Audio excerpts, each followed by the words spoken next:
अरे हमारा बाबू के धोखावा से बोलाई के आ पेस्टर उलावा गिराई के माची सवा बारी दिहुआ सा हो भैया। हम गरीब घरों के बानी ऐसे नु हमार भैया ना बचल ह, दवाइया ना भइला पैसा ना रहला।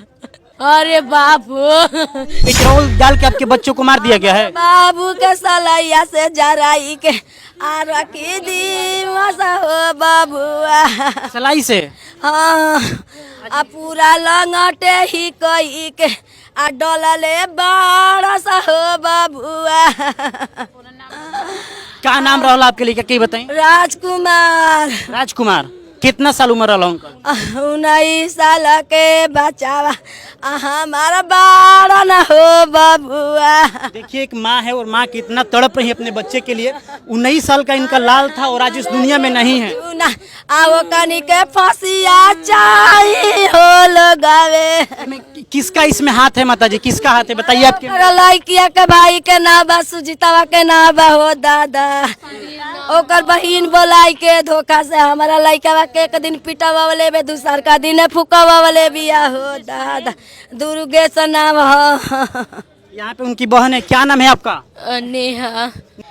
2 दिन पहले उनकरा के घरे बोलावल गई रहल अपना। 2 दिन पहले? हाँ घरे बोलैली। तो घरे बोलैली तो कहली कि हमर बर्थडे बा, हमार भाई ना जात रहल। तब बोलैली बरियाई 3 बजे भोर में निकलले बड़ी लो। तो 3 बजे भोर में निकलले बड़ी तो कहले बे ओकर छोट भाई छोट बहनी अंशु कि हे रास्ता से जाई। तो 4 आदमी पुल पर घेर के मरले बावे। 2 दिन ले ओकर होश नइखे, आँखी नइखे खोले, कुछ घोर के पिया देले बाड़ी लो। ओ दिन दवाई भइल बा। ओकर बिहान भइला उनकर भैया के गांव में फोन कैले बाड़न, पेवन के ढाला पर बोलैले बाड़न उनकरा के चट्टी पर। ओकर बाद पेवन के ढाला पर बोलैले बाड़न। तो ओकर बाद ये कौन बोला के ले गल बड़न। तो पेट्रोल बावे, मैं उनकर कपड़ा खोल के 4 आदमी झांकी में लोकाइल बा। कपड़ा उनकर खोल के गिरा के माचिस मार देले बड़न लो। वही तरह आगे धरते हमार भाई आइल बावे घरे। हाँ नाम उनका ओकर सुधीर, सुजीत नाम ह।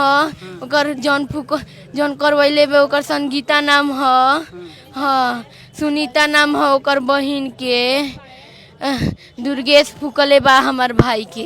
देखिए यहाँ पे बहन बता रही कि इनके भाई को पेट्रोल डाल के जला दिया गया और उनका भाई भगते भगते आया है घर पे और फिलहाल वो इस दुनिया में नहीं है। आप लोग क्या न्याय मांग रहे हैं यहाँ पर? हमके इंसाफ चाहिए, हमके इंसाफ चाहिए। इंसाफ चाहिए, हमको इंसाफ चाहिए। हमको सपोर्ट नहीं मिलत। गरीब घर के बानी यही से नु भैया, गरीब घर के बानी यही से नु। देखिए यहाँ पे काफी ये दिल को झकझोर देने वाली तस्वीर है। यहाँ पे एक बहन है, यहाँ पे माँ है, पूरा परिवार आज सदमे में है, रो रहा है। हम गरीब घरों के बानी यही से नु हमार भैया ना बचल ह, दवाइया ना भइला पैसा ना रहला। अरे बाबू भाई से आपका लास्ट मुलाकात कब हुआ था? अरे परसों भई रहुए। तो कहुअन की काल हुआ हम तोरा के मोय बात बताइब का भइल बा। उनकर भाई कहले बड़न कि तोर बहिन के उठावा ले। माता जी आपके बात कब भई रहे लास्ट? अरे हमारा बबुआ से जहिया के फूकले बाड़ा सा जहिए से भेटावा आ बाड़ा न हो बबुआ। आ तहिए से संगिया संगिया सती आ भइला बानी हो बबुआ। देखिए यहाँ पे तस्वीर काफी झकझोर देने वाली है।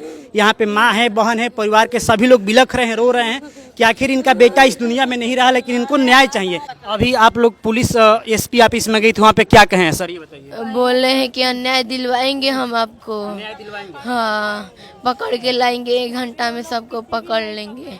अभी कोई पकड़ाया नहीं है। हाँ अभी कोई नहीं पकड़ाया है भैया, कोई नहीं। हम इस देखिए यहाँ पे, हाँ क्या नाम हुआ आपका? हमारा पुष्पा पांडे नाम है। किसी लेडीज को पकड़ कर रख देने से हम लोग थोड़ी ना मानेंगे कि ये हमारे प्रशासन पकड़ के दूसरे को हम नहीं मानेंगे। उनके घर के जब तक पकड़ कर नहीं आएंगे तब तक हम लोग सपोर्ट हमको चाहिए। हाँ हाँ हई जवन आइल बड़न लो 5 आदमी ओजगा साइन कइले रहला हन लो, हमार केस दबोइले रहला हन लो 3 तारीख के हमार केस दर्ज भइल रहला, यही से काम ना होत रहला हमार।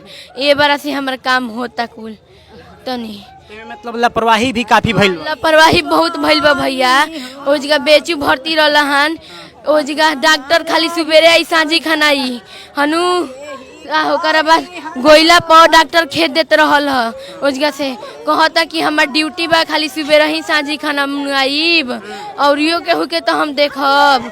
हमार भाई के संगे बहुत लापरवाही से जान गइल बा, ठीक नहीं खे भइल।